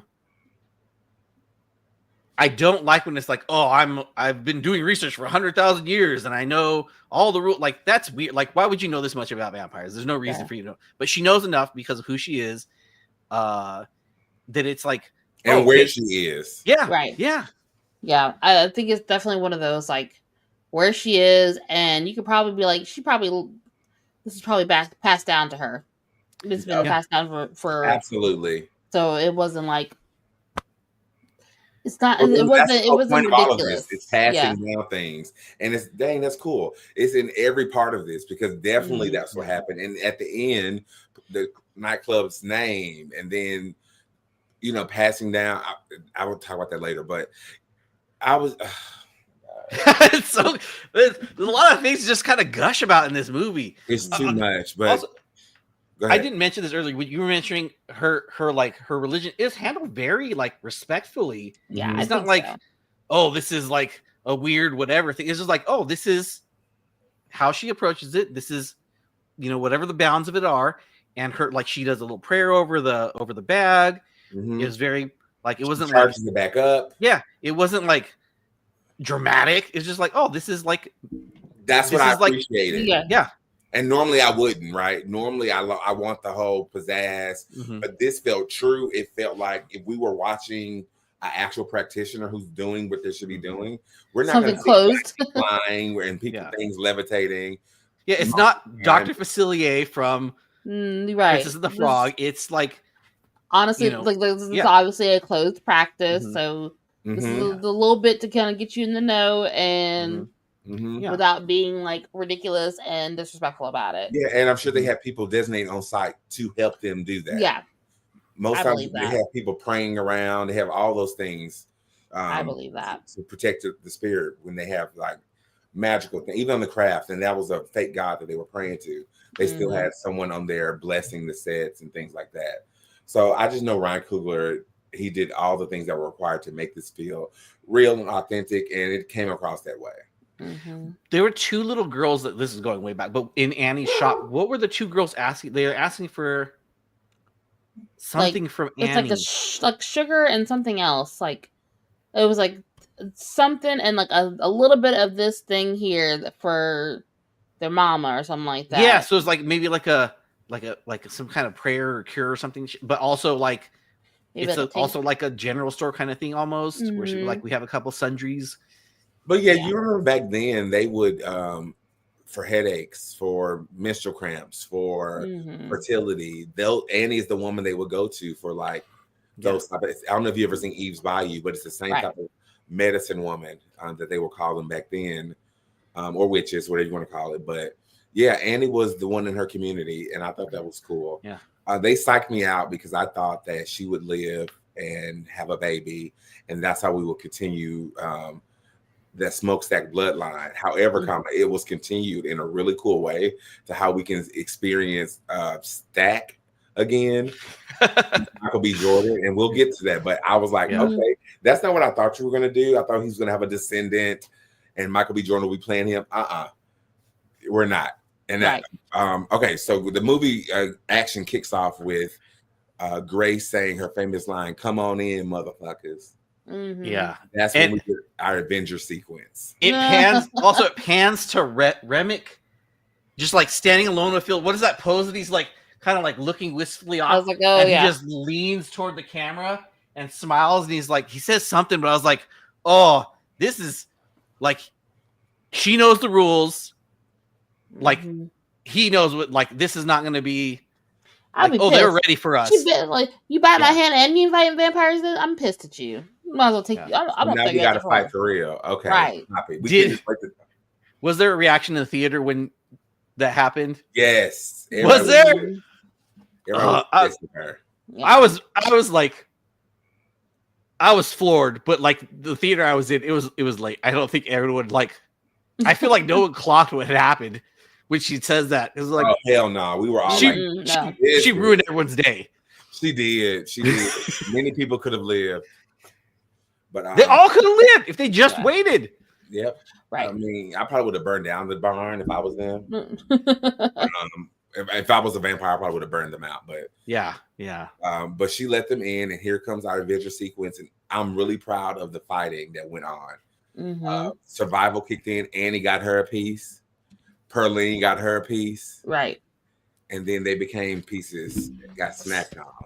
Did happen just like Annie. Like Annie, don't pause and have a full conversation in the battle. But that had to be her moment. Yeah. It was good. You know, so when she said like, hey, if this happened, like take care of this before I turn, because I got somebody waiting for me on the other side. And I was like, yeah, that's it. She's gone. She's out of it. But you know, and you're hoping that it wouldn't happen. But I can appreciate that though. It's a terrible thing to ask too. Like, it's the only person that Smoke is connected to besides his brother is Annie. And she tells him like, hey, you need to, like, if this happens, you need to kill me. That is upsetting. Yeah. It hurt my feelings. Perlene hurt my feelings. Actually, I thought Annie was gonna make it. Grace went out like a G. She killed her husband only and burned them both alive. Yes. Sure. That says a lot about, I can't live without you, but that daughter's gonna be parentless, however, still generation of someone we can see in the future. She's in charge of 2 stores now, too, by herself. She's in charge of 2 stores by default, and she can do it. We're at the moment where Smoke and Stack are fighting each other to protect Sammy, and Sammy is running. And when Sammy hit that door, none of us in the theater knew how far that drop was. Right. I was like, ooh. Plot. I was like, I wasn't ready for that. See, that's why you have a limp. Okay, you got to get a limp sometime. You got to get a limp. In this background, see these vaulted ceilings? It's the 2nd floor of this vaulted ceiling room. But it's hard. Yeah. It was like, what, like 12, 18 feet? It was a good drop. It was a nice drop for you to have a limp for sure. Yeah. Mhm. He was small enough, and that's the least amount of damage he could have done. Right. You know? So congrats to you. Yeah. But when Remy got hit, it slashed it. I was wondering when it happened, right? Right. The face slash, and it looked painful. Yeah, Mhm. because they show it in the opening scene on his left side that's slashed. It's gonna leave a mark, friend. There's a Yes. flashback at some point where they show that too, but they don't show it in the moment when it happens. When they're in the water. No, they show when he has his hand there. Do they show? Because I think it was like before he gets in the water, like he gets his face. Right before he gets in the they water, showed the slash, but not at the moment when it. Oh, I don't know. Maybe I missed it. I guess that means I gotta watch it again. I gotta watch it again. Too bad. And this one, Malik Remick starts speaking these truths to him about the religion that he follows and the God that the people around him follow and what he's offering outside of that. And I'm like, Sammy, I mean, if you're gonna die, you may want to just do this instead, or keep your soul and go to the ancestors, which is fair. Also, so there was a really good theory that that I saw. So there's a brief moment where Sammy starts reciting the Lord's Prayer. Yes, and so, but then Remick is like it's just reciting it with him for a little bit. But then the theory is that after they both said the prayer, that's turned it into holy water. The lake, because they're in a lake at this point. Yes. So that's turned into holy water, and so which is part of why like he's able to starts to go up in flames. On top of the fact that the sun's starting to come out, and the silver. Yeah, and the silver. Yeah, yes, the silver. that Oh god, that was crazy. Yeah, I didn't expect that's how Sammy would get out of that. Yeah, like the guitar, like that I completely forgot about that. Me too. Me too. That I didn't even think because it makes sense, but like I didn't. Oh, it is. There's some good surprises in this. It is great. That scene when they're saying the Lord's Prayer, they're saying Our Father. All the vampires start saying it was spooky as heck. I was like, that's not a thing that like is normal. Like normally you'd be like, oh, that's a thing that happens, and I was like, oh, is that how he's gonna get out of it? No, like this is just like, oh, yeah, they use that to trap us too. Exactly, and it was true, and it was just so good, and it didn't become a political piece. It just became the truth that we all know, right? That we don't have to, that we don't want to talk about a lot of times. He just said it, and it was over with, and we moved on from it. Yeah, and it was just brilliant. Yeah. It also strikes me right now. I'm thinking about this. Remick doesn't like he turns people into vampires, like whether they want to or not, but he does offer it to people like. Most he does it like, oh, I'm just gonna like, barring the first two people, he keeps offering them to be part of his fellowship rather than be like, oh, I'm gonna eat and kill you. Like he wants it to be a thing they take rather than because he does want to build community. He does force it on them eventually, but the ones that we see on screen, he mostly is like offering to them rather than just forcing them. Yeah. What's up with the saliva? That was gross. I didn't need that. What a taste! Ooh, it's very really let her put that in your mouth. So is that part of the turning process, or I wonder too. That's cool. It seemed because it happens when Mary goes out to talk to them to like feel out what their money situation is. They're talking to her and like salivating subconsciously happens to them. Yeah, I think they just realized like, oh, like anytime now we can just go ahead and eat you. Yeah, it's giving Twilight when he Bella's hair. Heart, stop it! No. Okay, so we end the movie with where we begin, and after we find out that Sammy has defeated Remick by the sun and the power of his will and his metal, nobody and smokes last second save. Oh yeah, for sure. Sure. I forgot. Sammy bought a lot of time. Sammy bought a ton of time. Yeah. Sammy, you did great because if it was me, you would have been already turned, my friend. We would have been in a shelter somewhere. Yikes! Y'all talk so much. Grab him, feed on him, turn him, and put everybody in the damn barn. That's another nice thing is like Remick doesn't like. I don't like when like, oh, I'm the predator. I'm gonna play with my food. Like that kind of vampire is like, oh, this is so outplayed. This is dumb. And then they like, oh, I talked too long. It became sunrise. Remick doesn't monologue this. Like it was enough that he's like, oh, I'm offering this to you, but this is gonna happen whether you like it or not. Right. And it's not like a evil villain monologue. It was giving real Me Too, and I don't like it because he was just like, not getting his consent. He was saying what he wanted. He's like, listen, I know this will be great for you. You go do it regardless, sir. Yeah. You can't make me give up my life, and can. I did. And then the sun comes out, and most of the vampires are burned to death. Idiots.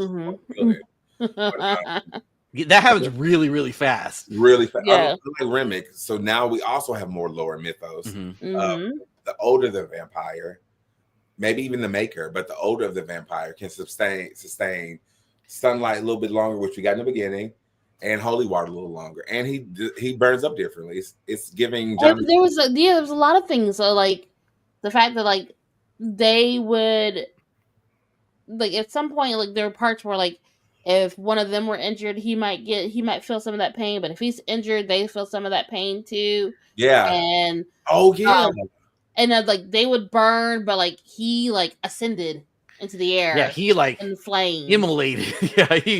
That's something else. Yeah. That's a whole nother thing too. Yeah, he's and master. Then, it's giving master.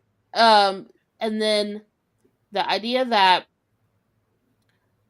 there's not like a sire line. Sorry, Vampire Diaries fans, but like there's no sire line. But it's like, yeah, these are all connected to Remick, but you got to kill all of them one at a time. You're supposed to kill all of them one at a time. They covered that. Yeah, and that's a huge big mythos, and a lot of different. Of course, our fave has that mythos. Kill the queen or the sire, and everybody dies. We love that. Easy. No, doesn't matter. You like regardless of if the maker is dead, like if you don't get these other two right here, which we'll see later, they're still gonna be Roman. And it feels very symbiotic, right? It feels like once the king dies, a new one is appointed. And I feel like I have a reason for saying that due to the last end credit scene. But we get to the end of the movie and Sam has defeated. He has left Smoke to sit there and do his last duty, which is to kill the KKK, which he does beautifully. Right. And even the last one, and he could have survived if he would have left his necklace on. But I think he knew that was. I think he did that on purpose, though. Of course, it was a suicide mission. I 1,000% think that he could have got through that easily without dying, and he knew that like I'm done. Like Annie's gone, my brother's gone. My brother's gone. He even says he's the best part of me. At one point, I was like, that is the best line. That is so good. Yeah, it's heartbreaking too. But also like the idea of like he knew that there was someone's waiting for him. Yeah, without a shadow of a doubt, he knew that. And that's beautiful, right? For those who don't have that kind of feeling, right? But it was beautiful to know, but it was beautiful to see as well. And here come Annie with that little pretty baby. You better put that cigarette out. Okay.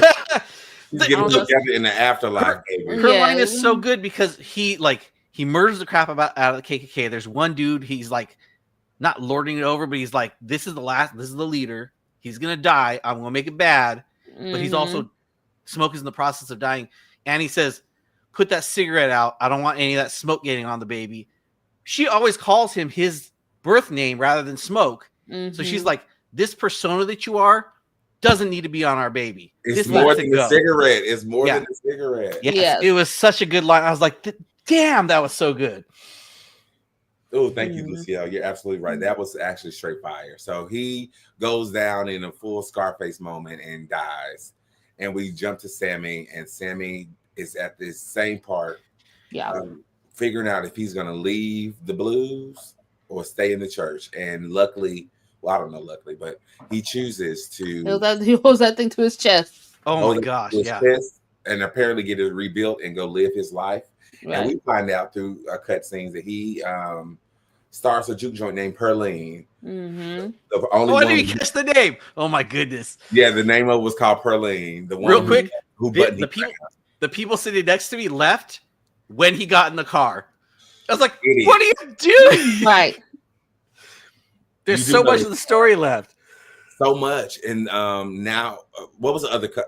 So the cutscene, the one I remember the most is when we see Sammy again, and it's in the 90s, and he's an old man with the same scar, rebuilt his scar. Was that like 92 or something like that? 92, and Stack and Mary walking. Mary, yeah. Giving 90s realness. Mary yes. pop, the earrings, the hair. I was like, man, Haley, you are bad. I love this. Stack had the ring that said Stack on it. Yes, he had the high top fade, giving 90s for real. I was like, this is insane. Yes. And, that sweater. Yes. Loved everything. And the fashion was perfect as it would have, of course. It was like high end, honestly. It was high end, and who knows what type of things they're getting into, especially with Hi, surprise. But who knows what type of mess they're getting into in the 90s. And I was just like, I love to see them. Haley, like I said, was beat down. Both of them were beat down. And I love that they didn't kill him. Yeah. I thought he was dead, y'all. Yeah, that's the big reveal is that, because old Sammy asked him, like, hey, like, how's this possible?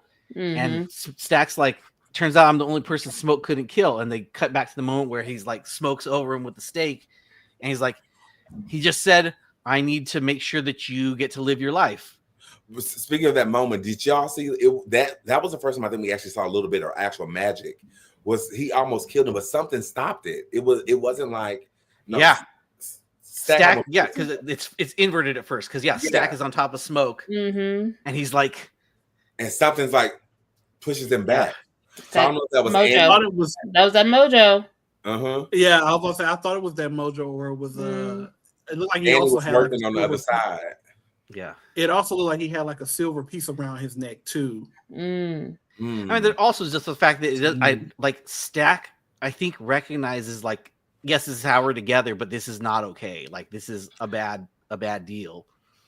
I don't think he recognized that at all. I don't know because the way that he spoke to him, like after he woke up and he was turned and he's joined with the rest of them, he's like, and he literally says like, I don't want to do this without my brother. Yeah. Like this is it. Like I want to do this together forever. Like there's that's a different talk than that community fellowship talk that Remnant was doing earlier. Like no, this is clear. Like you want your brother with you. Your twin. I get it. Your twin. Like there's a different level to that. So that feels different than the talk that Remnant was doing. And now that we're breaking down this moment, I still don't know which character Chadwick would have played. I just don't know which brother he would have played. I thought I knew. I thought he would have been the softer one with Annie, but I don't know. I kind of think he would have been Stack. Haley's boyfriend. Yeah. Okay. I mean, I can see the ending scene. I can see Chadwick in that ending scene in the high top fade in the sweater. I see him doing that. So yeah, I can see that. What was the other credit scene? Perlene was one, but what was the other one? So he was singing. He was singing "This Little Light of Mine." Yeah, in the church. Oh yeah. Oh, that's important. About what are you going to do with your life? Are you going to dim it and stay in these four walls, or go live your life and maybe even sell your soul to a demon in the future on the crossroads? But who knows? We don't know what Sammy did, but we're at the point where we're going to talk about what happens next. You mentioned earlier that the pastor, the dad, doesn't seem surprised by like this situation that Sammy walks in. What if the dad is like where we kick back to, and the pastor's like, oh yeah, I told you this because I've seen this before. This is like, See that I wouldn't mind. Okay, see that I didn't want a prequel, but I could see the idea of the father also maybe having a twin, and he lost his brother because he had the gift, or he had a sister. Because the twins are his nephews, so those are so it's his it's brothers. in their bloodline. But those are his brothers. They also do mention that the dad, because like the Smoke and Stack said that there's someone who wouldn't let them stay with them. They wouldn't allow to stay with this guy because the guy's like, your dad is bad. Your dad is literally bad, evil. He has to have passed it down to you. So the pastor's brother, like pastor, holy guy, brother, evil guy, that would be really interesting to see. Were they twins? Like, it could be so many cool things. Oh, gosh, I'm exhausted again. I've seen? So I want to say what I've seen on TikTok. I have a TikTok, but I didn't like any of his things, so I'm just going to share what his 3 pitches were. His pitch 1 was a Remick prequel. I think it's unnecessary. Flashback, yes, cool, but we don't need to see anything more of him. The next one he had was a twin prequel with them in Chicago. Don't need to see that. I don't see that. And then his third one was it with Stacks and Mary? What were they doing? That's the only one that made sense. Coming to the 90s. But after researching and dealing with this, my pitch would be interesting to see Sammy's journey. And did he make it to the crossroads and make a deal with the devil to be this famous, amazing sinner? And that's my top pitch. Yeah. I had one for what's her name? Mary and Stack, to sort of switch the lens of this, because we don't want this to be Blade. We don't want to see vampire hunters, Native American modern vampire hunters, which would be dope. Some people wanted that. I don't want to see a Blade, but what makes it not Blade is the perspective is from the hunted, which is Stack and Mary. And figure out their world and they're being hunted versus us seeing it from the perspective of our modern day Native American vampire hunters, which we deserve to see.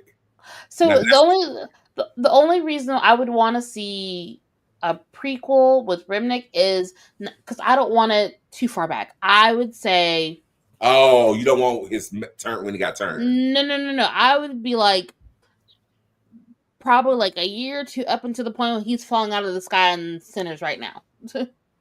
I love that. I don't know if y'all caught it in the promotional work they were doing. It was newspaper clippings, and one of the newspaper clippings was this Celtic ship that crashed. I don't know if it was 2 years or 2 months. I can't remember. Like, and that's a flashback. Everybody was dead. Yeah, brilliant, done. That's a flashback. That's a flashback. Now, what he been doing before he fell out the sky and being chased by these hunters? Right. Now that's interesting. Like, how'd you get in contact with Choctaw Nation? Yeah, he said he lost his family. So that means when he landed, he wasn't the only one on that vampires. Boat. That means he wasn't the only one on that boat. And now I'm saying a prequel. If he wasn't the only one on that boat, that will be interesting. That's cool characters, and maybe I don't need too much. I don't need too much specifically of Remick. I want more of these.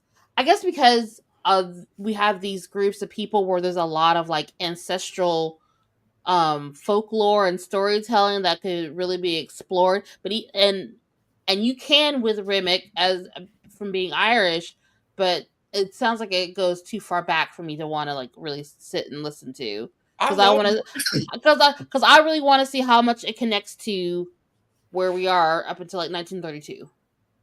Okay. I want to see where that goes, like to there. So I don't want to go too far back, and I don't want to take away from the characters of color that we have. These multiple like groups of characters of color that we have. We have the Choctaw. We have the Asians, the nation. We have the Asians. We have the Black people. Like there's those groups right there. And we have the 1%ers. The 1%ers. Yes. Yep. So like we have enough like right there that we don't have to necessarily take. I like the parallels of the Irish history and with Black American history. Yes. And I like the parallels. I don't need the full blown movie for it. Because we just got it. Agreed. Yeah. I don't need Ryan Coogler to do that. If we did any sort of a follow-up movie to this, I think I just wanted to. I don't care about the particulars. The thing that I care about is building that world. Like build up that lore. That's what I want.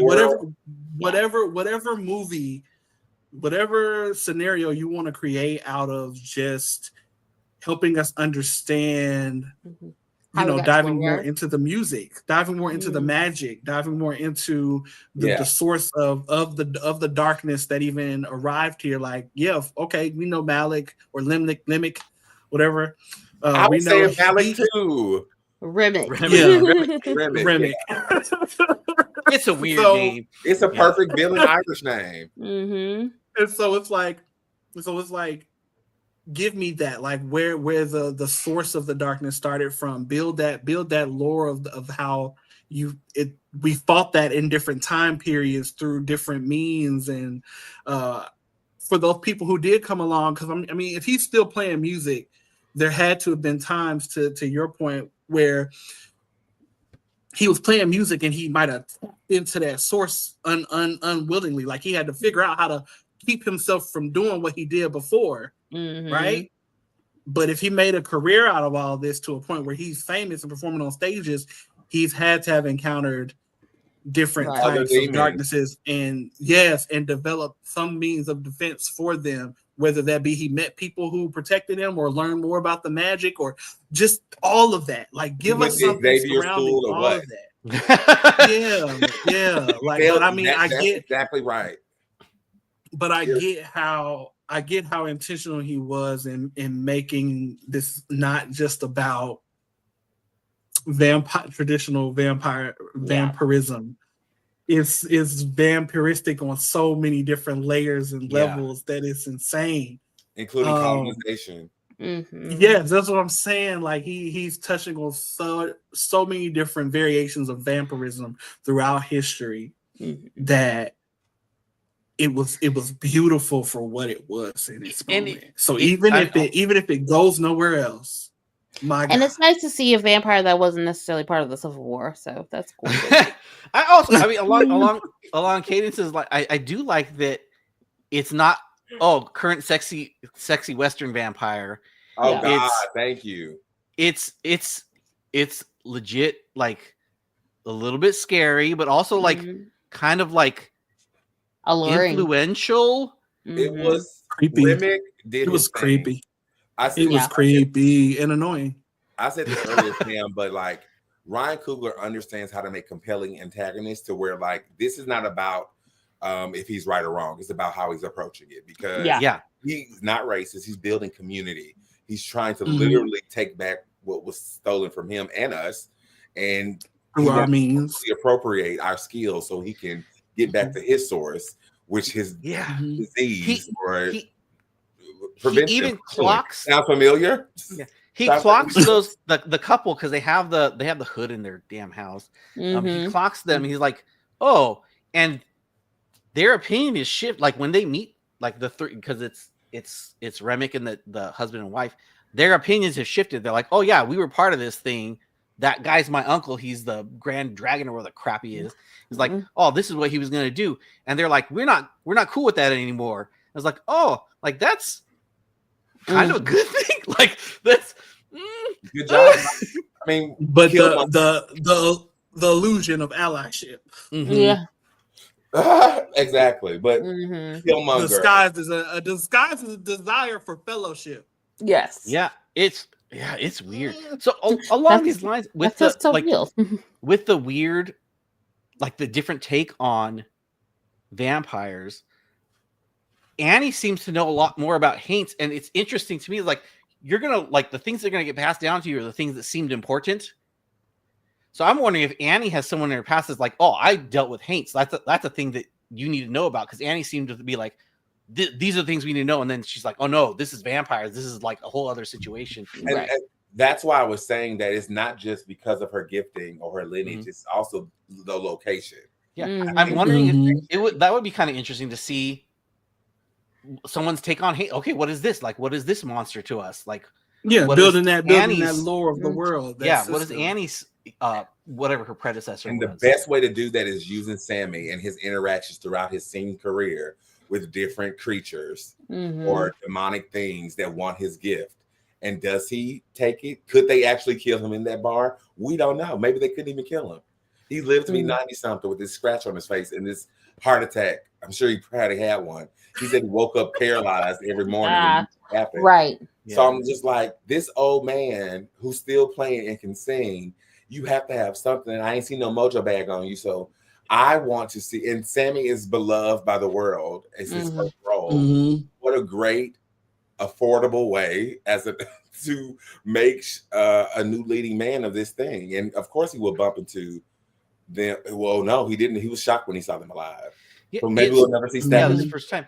I like the idea that Stack and Mary, thank you, are maybe kind of like just. I mean, they're following him. They got all his records. They said, "I'm like, I wonder if they're every now and then like kind of like peeking him down the street or like, oh, is he doing all right? Like saving his life when he doesn't know." Yeah, maybe. Right, like that. Or shows up and they're like, "Hey, this guy's got the blood on the post and lentils. You can't touch this dude. Like this guy's okay." But he did swear to his brother that he would stay. Yeah, he would stay away. He will. But I also wonder if they're drawn to the music. Like I wonder if they're really drawn to the music. I think so. But Cam made a good point. If that one time could not be the only time. No, not at all. You made a career. That means that's powerful. Right. Your albums are infused. Your records and you had to learn. He had to learn how to control it. And that's so how did you learn how to control it? Right. Does he need a Giles? Does he need a Giles? Did he need a watcher? We know he can summon these things, but can he repel them? We don't. What else can he do? So I think it'll be an interesting journey for him to see his journey, and that way, we can bring in all types of things. I like the idea of it being because, like, Remick seemed to be like a bit knowledgeable about. He's the music called to me. Like I know that you're the special dude. Seeing some other like, it would be interesting that not every vampire has whatever this knowledge is. Just like Annie doesn't have infinite knowledge of all the things.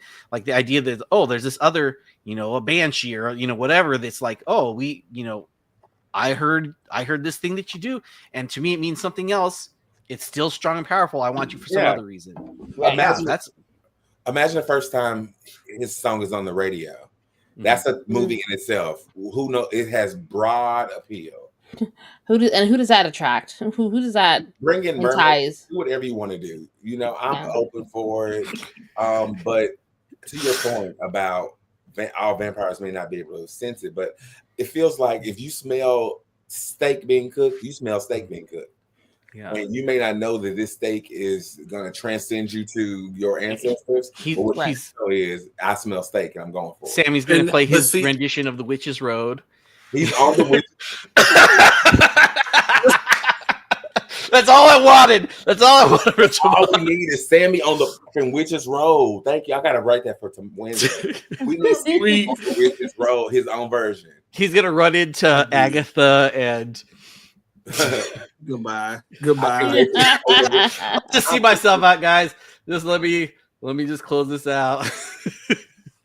Lucio, how did you feel when Remick was murdered? I know that was one of your descendants. No. I was waiting for. See, I was expecting it to come from Cadence first. Okay, so when this episode went on the docket, I was like, "God damn it! Who's it gonna be? Who's you're who's lucky. got their material? You got lucky. Literally, Cameron, when you posted, like you messaged it, like, "Oh, I might not be on," I was like, "Whoa!" Yeah, you got it, dude. Yeah. You got it, dude. You're lucky. Give it cornbread. Oh man, not even joking. I was like, that's because like I think out of the three of you, the person I think I razzed the most is Cameron. I would have. And so I expected back. I would have opened the show just for you. just And for this is you. a documentary on Lucio's. Lucio. His story of people that are like him. Yep, starting with Nosferatu and whatever Who year are that was. hundreds and thousands of Everything. years old. Mhm. Alucard, I think it's the yeah. We've literally seen your pictures on the wall at Interview with the Vampire. We've seen literally your photo. He was That'd in the be band with so Little Scott, funny. if we're being honest. He was in the band with Little We Scott. saw it. We saw it. Yeah. But that brings us to my next question. What vampires in the last 5 years, no, we can do 10 years, that you've enjoyed comparing what we Just do all of them, because honestly, like, there's a really weird long period where it's just the same vampire over and over again. Yeah. Twilight did that, so yeah. Yeah. I still think I like Interview with the Vampire more, but these were some really great, dope black vampires that we don't get enough of, and I liked it. I like them. Yeah. I had looked up some of the black horror-led movies with black vampires, and there's so few. It is so few. And even some, and what's so interesting is even some of the ones that were done prior to still maintained a message in them. Mm-hmm. Vamp, Grace Jones. And yes, it still maintains some level of message within them. I mean, even Blackula, that was actually the way it was originally written. It got rewritten just because the director wanted to make sure that the actor was not insulted by the material, so it matched the caliber of actor. You know what? But go ahead. Yeah, like every vampire movie has had such a different that's been black led, has had such a different impact and nuance in one way or another. I mean, you think of, even though Akasha was in no more than 20 minutes of the movie, Right. she's one of the most memorable and impactful things about that movie. And just to imagine that if she had gotten to finish the movie, my God, the performance she would have delivered. And when you just consider how nuanced they have been, and for those who expected, I guess, something different, they were looking for more of this action. It was never gonna give that. Yeah. Yes. It was everything. I mean, it was, but there were some people who were expecting like a Vampire Slayer type movie. Oh, we talked about that about and so I heard was the pace in the front end. They wanted gore, stabbing, biting the whole time. Yeah.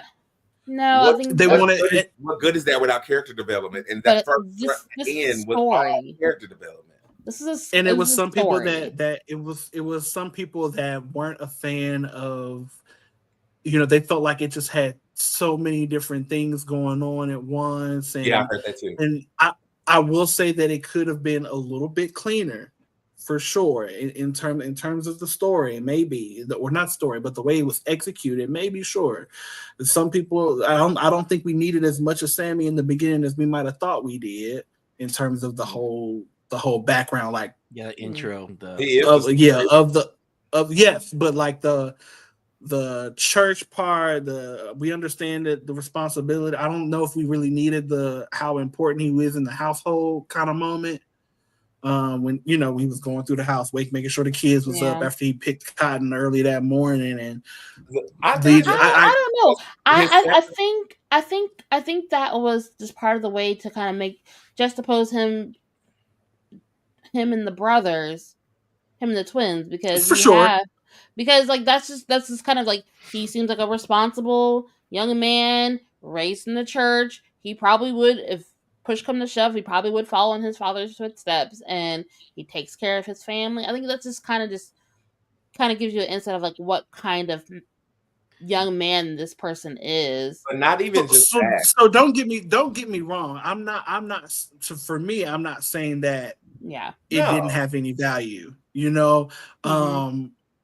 And I get building the duality of the tiptoeing of tapping into the dark side versus tapping into light. I get that. I get that. Mm-hmm. But there were people that just didn't grasp how intentional they can be wrong. That's everything fine. was. No, and they are. And they would. Not even just that, the weight of his decision to follow his dreams and what he's leaving behind. That I took from it, because if you're doing all this for your family, I don't think the mom was around. I think she was gone. No, that was her. That was her Mom was in there. the yard, I think. Okay, cool. So he was. Oh, I think she's the one who yells Sammy when he comes in at the end of the. Oh, okay. So he was big brother. So he was doing all the things. Right. But also like that kind of justifies for me, like, Stacks and Smokes like need to like want to protect him, and what was it? Was it Stack that was like, okay, you're gonna play this one night and you're gonna go back to your home and you're gonna go back and do what your daddy told you to do. And that's what a big cousin does. Was that Stack or was that Smoke? I thought it was Smoke. One of them Smoke was telling him. One of them was like, you're gonna get this money, but you got this voice. Smoke. And one was like, Smoke, cool, you can play this one night. I'm gonna let you live your life just for this moment, this 2 hours, and then you're gonna go on back home to your daddy and you're gonna do what he says. Because we want you to like stay alive and not get into this mess. But it makes you also think like we're talking about the future of Sammy. That decision was not just about I want to go play blues or I'm gonna stay in this church. He literally made an alternate decision that I'm pretty sure said, my family, I'm out of it. And I know what my gifting can do. I'm going to continue using this gifting no matter what. Right. That's what he said. Ooh, oh, something that I remembered. So that going back to that thing, because they mention Smoke and Stack, they mentioned that thing about, oh, so-and-so said our dad was evil. They mentioned that guitar is their dad's guitar. And I was like, does that mean, like, is there any legitimacy to like, oh, your dad was evil, so you're passing on evil? That's like, oh, did you take the like golden guitar from, or the golden violin from the devil? Like, you're taking this guitar from. Or maybe the dad was in possession of something that no one else that really understood, and it just needed to go to the right person. But why did the father have a guitar? Yeah, they don't mention because exactly. Smoke. Why did he take it? Yeah, Stack mentions that he says it's some famous person's guitar, but it's not. Lied to him. Yeah. But the fact that the father has a guitar can go back to what we've been saying with possibilities. Maybe he had the gift and he became bad. I thought the father just took the guitar. Oh, whose father? The twins' father? Yeah. Oh, okay. The original owner of the guitar. Yeah. For who we know. Oh, who that was. Okay. Yeah. So why did Smoke and Stack's father take the guitar? Why wasn't music special to him? So he could have got tainted and he became a bad man. We don't know, which leaves room for these cool possibilities. Right. Before all I gotta say is for those that didn't care for it or who don't like enjoying art for what it is, get over it. Yeah. I mean, so get over it. Get over yourself. So learn that intro over there. Yeah. You mentioned that intro's long. Things, learn how to be able to receive you don't know how messages. You don't like having good things, just go. Yeah. No, so it's just because the intro is like abnormally long and the pacing is wrong. Like that's not bad. Like it's okay to break those rules sometimes. I think they did a great job. It was like I didn't feel the length of it. I didn't feel that. I did. I felt it right before it started to kick in. I was like, okay. And then I couldn't. It's almost like I couldn't even say okay before they fixed it. Yeah, I felt that it was going. I did the check. Yeah, when it was almost a 3-hour movie. To be fair, the pacing for the comp because like when what's the Grace when Grace yells, "Come on in!" Right when she yelled that, I was like, "Oh, like now we're starting whatever." Yeah, fight scene's good. I checked the time and I was like, "Oh, like 20 minutes left in the like that's weird too because like that's a shorter time for this fight than you would expect. Like that should have happened like 20 minutes earlier by normal standards." And it's like they would have died just as quick. Yeah, but it's fine. Like break those rules. Like the rules are like the rules are great to have, but like also be willing to break them. I love like. Did it feel weird? That's fine. That's fine. There was no fight. It did. I don't think that it felt weird. I think it happened at the right time and it was realistic because if you're doing it right now, at this point you were already outnumbered. Y'all could have just waited for the sun to come up. You could have just not allowed yourself to be provoked. But number two, how are you inviting people into something I own? Plot hole. No, those rules don't apply here. The rules are a little bit weird. Yeah, mythos and lore of this universe, so not apply. But that's what I don't. So if anybody can invite you into, they don't have to own the building or what have you. Then at that point, why couldn't Anne go back into the barn and just invite them in? She was dead. She still could have went back in there and killed the rest of them. And then who else? And Smoke could have went back up in there too. He should have just stayed in there, but they hit it out. Yeah, they started boiling on the inside. I think everybody who had been there.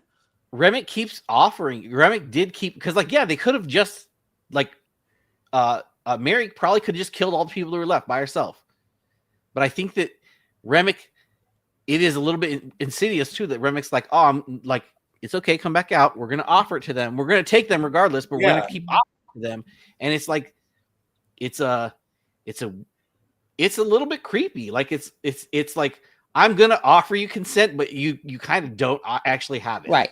Yes. That goes back to me saying everything happened when it was supposed to. Because if they would have came in any sooner, everybody would have died in that moment, including Sammy. Right. Period. If they would have done it at any other point, they were going to die. They did it right when they were making a plan and gathering up weapons and doing everything they needed to do. They had stuff in place to at least put up a small fight, but they still died. And you put up that small fight. They did what they could after she had the audacity to tell them to come in.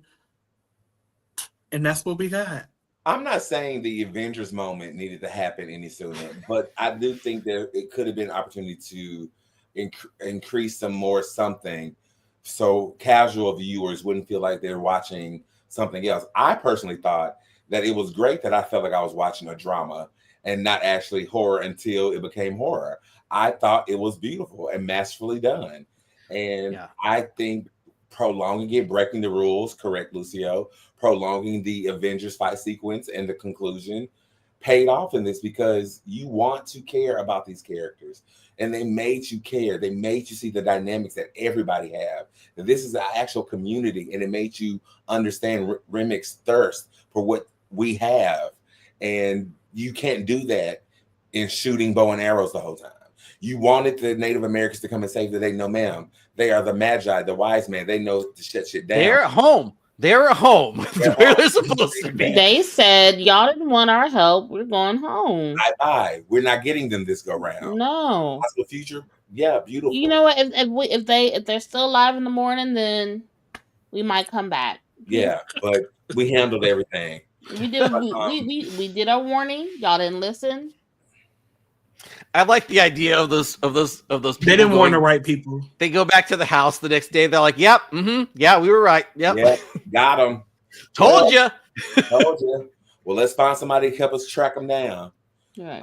Okay, so we've given a lot of thoughts. We have been talking for a while. I don't even know if we should rate this movie because I'm sure we're all going to give it the same thing. I don't want to rate it. You don't want to rate it? I give like a 4 out of 10. I give it like a 3.5 out of 5. M-E-double-S-Miss. I do want to hear who Cameron's favorite between Smoke and Stack are. Who's your favorite between the two? And Annie and Mary. Annie and Mary, yeah. Cameron, you're on the spotlight. Smoke or Stack? And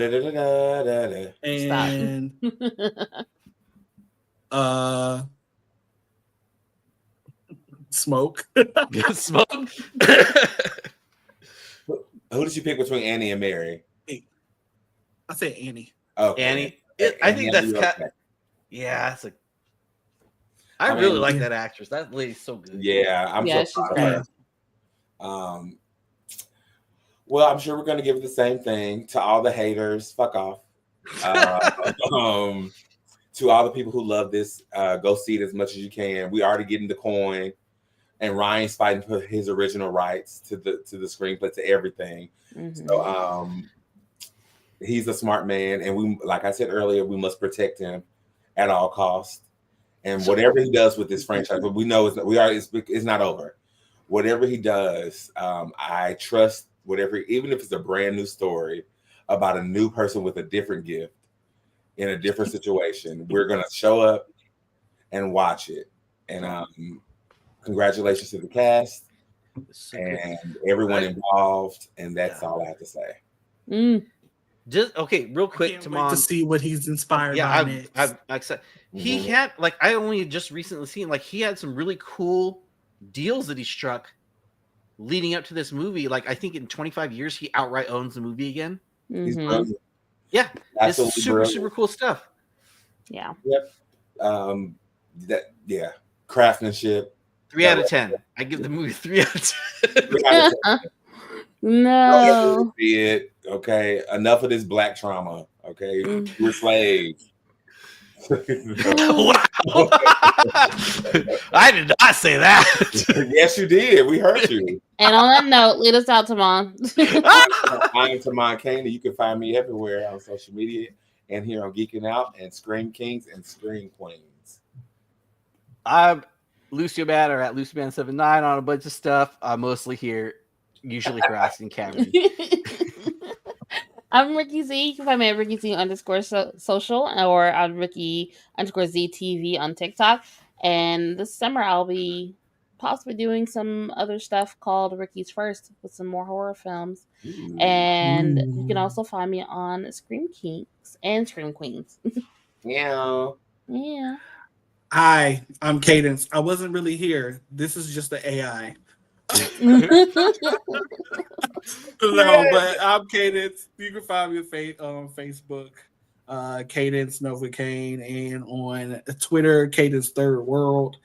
It's been great. Sorry I couldn't be here for the whole thing, and I know I missed out on so much because there's still so much I would have loved to talk about. But you can just join us on Wednesday. It's been real. And on that note, and we How's are. it going? What? Try it again. Nope. Do it again. Like, share, subscribe. Right. Oh. All those things. Yeah. Do all of the things. Yeah. Go find us at our homes. No, don't do that. I will not invite you in. You're not allowed. Go up at our doorsteps talking about sinner hate. Okay. No. We love that. And we are Geeking Out. Geeking Out. That was that. Lucio did it. Yeah. I was fine. I think Ricky and I had it. I blame